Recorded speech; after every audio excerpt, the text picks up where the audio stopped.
Hello chess fans, today we will be starting a new series on possibly the best opening that you can play against d4 with the black pieces, and that is called the Nimzo-Indian defense.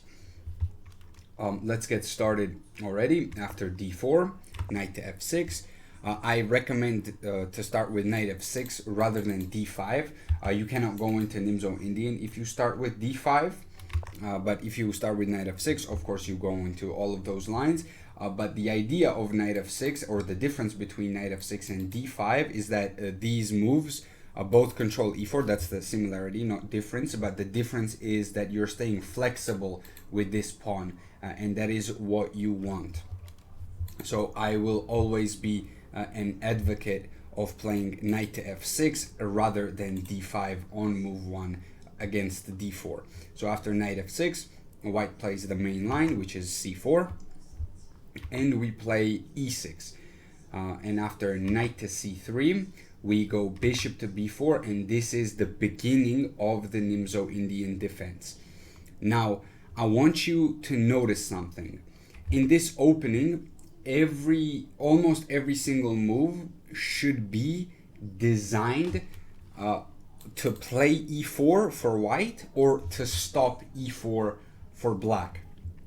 So for example, here you want to pin the knight because you want to develop a piece first and foremost, but you also want to stop e4 pawn push, which is very, very important.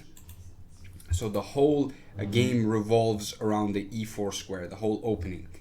Here there are a couple of ways white can continue. The main line is e3. There's also queen c2. There's also f3, the Kmoch variation, knight f3, and a3. So these are all major variations that we are going to discuss. However, I'm going to start this series with a3.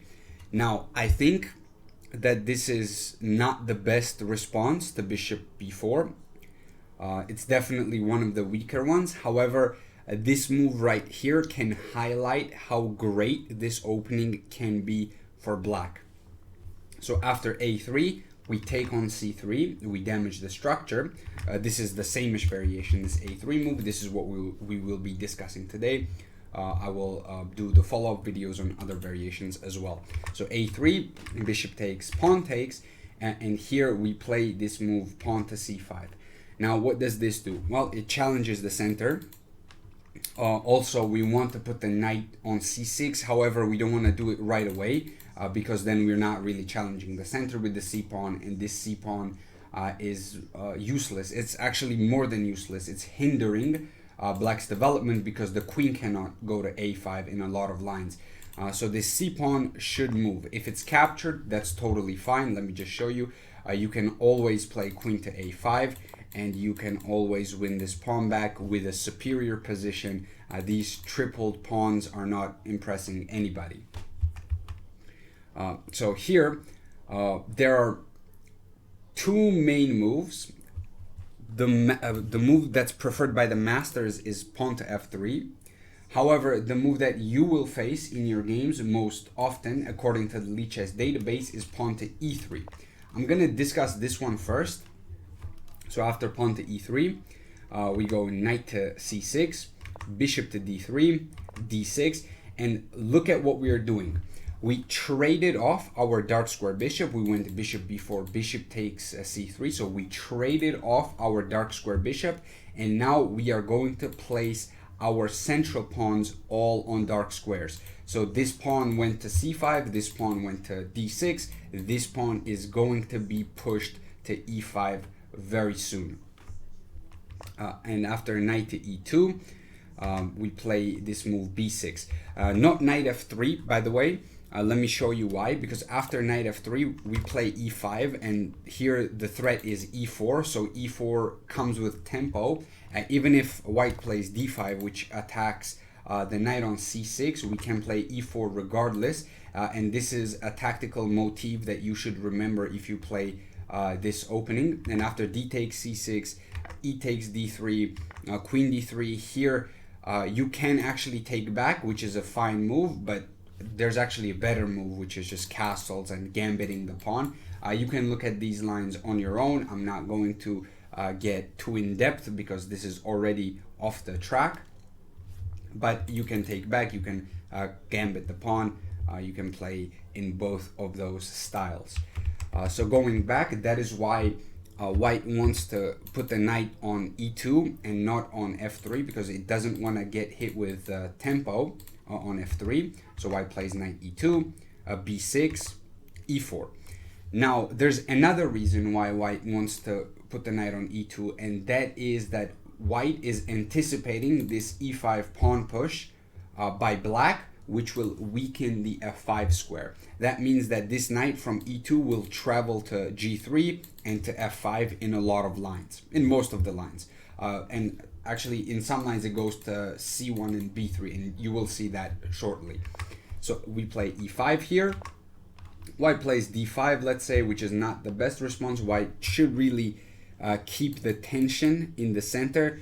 White should not really, push the pawn forward. However, you will see this move a lot.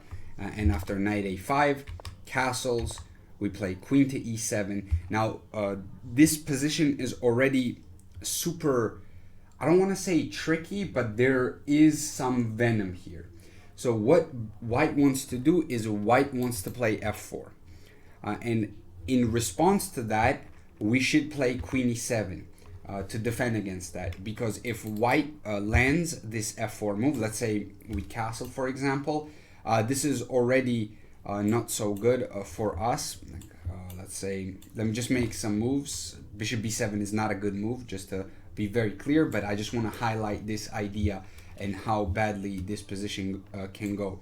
Knight d7, and here knight f5, and this is very dangerous because all the pieces are activating here for white, and this is not very good for us. So instead of that, instead of castling, we should actually keep our king in the center, and you will see a very cool idea in a couple of moves. After queen e7, knight to g3, as we know now, f4 is not as effective anymore because we have the queen defending here. We can simply take, there's no issues here.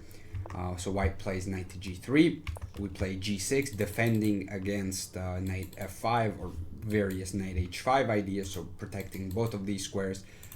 Bishop to h6, here we play rook to g8, and white plays h4, trying to break through on that side of the board. And here we play a super cool idea. We play king to d8, and white plays a cool idea in itself. Rook a2 to rotate the rook over here, and black goes king c7. Now, this specific order doesn't have to happen exactly. However, you should remember these moves as a concept. Like, for example, rook a2 and routing the rook over to d2 or e2 or other squares is going to be an idea in a couple of different lines with the white pieces. For black, you can go king d8 and king c7 because the king is actually much safer on this side of the board, on c7 square, rather than on the king side. Now, why is that? That's because over here the structure is totally frozen, as you can see on this side of the board. A4, A5 is not possible to break through because the knight is doing a great job covering this square or blockading this square. The center is obviously locked, so the only way white can actually get to this king is if white just starts pushing with f4 and then eventually pushes through with e5 maybe. But that's, of course, that takes a lot of moves to accomplish. That is a difficult task. And the king is very safe on c7, much safer than on g8. So remember that in a lot of these lines, you go king d8, king c7, it's totally fine. Okay, let's go back. Let me actually go all the way back to, so instead of e3, as I mentioned earlier, the most played move in this position is pawn to f3. And the idea of pawn to f3 is pretty straightforward. White wants to play e4 supported by the pawn. Okay, we continue the same way. Knight c6. e4, d6, knight to e2. Again, this idea, knight e2, knight g3, b6, bishop to g5, h6, bishop h4, knight a5, and this rerouting idea. So here, instead of going to g3, white can go to c1 and b3 to trade off this knight. This knight might look useless, however, it is doing two jobs that are very important. One, it is blockading the pawn, so this pawn cannot break through. Second, it's putting a lot of pressure on the pawn on c4. It's defended, but in some lines it could easily get attacked with bishop a6 or various ideas with queen d7, and if the queen has moved, even queen a4. And this pawn can be won in a lot of lines. So you have to be very careful with the white pieces. You know, Nimzo-Indian is a very aggressive opening for black. So here we play queen to c7. And what this does is it basically, well, first of all, it unpins. Secondly, it puts more pressure on c4. And also it controls e5. So e5 cannot be pushed. And if white takes here and damages our structure, that probably is white's best option. Let's say after knight to b3, we capture, white captures. We can play e5, and you know, white doesn't really have a better alternative rather than taking on f6. So white probably should take on f6, and after we take back, let's say bishop to e2, rook g8, using the open g file now, castles, and here there are many plans. King f8 is a very interesting move. Pawn to f5, breaking is a very interesting move. But your main idea as the black pieces is to start a kingside attack. That is the idea. And disallow this if you can. White wants to break on the queen side. You want to attack on the king side. So this is the Saemisch variation of the Nimzo-Indian defense. This is only the first video. Of course, we will talk about the other moves as well. But this, I think, is not the most testing variation that white can employ. However, it is still something that you should know. So I hope you enjoyed this video, and I will see you in the next one. Have a great day.